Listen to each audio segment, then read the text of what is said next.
क्या आपको खांसी, छाती में जमा हुआ बलगम या सांस लेने में दिक्कत होती है तो ये वीडियो आपके लिए है।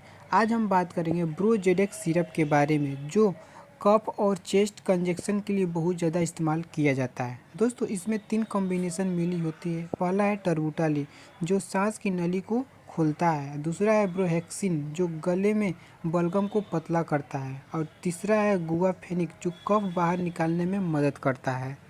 दोस्तों अगर आपको बलगम वाली खांसी या सांस की समस्या है तो ब्रोजेडेक्स सिरप काफ़ी असरदार है, लेकिन डॉक्टर की सलाह से ज़रूर लें। दोस्तों अगर आपको यह वीडियो अच्छा लगा हो तो लाइक, शेयर और सब्सक्राइब ज़रूर करें। अगली दवा कौन सी भी चाहिए दोस्तों कमेंट में ज़रूर बताइएगा। चलिए अभी के लिए धन्यवाद।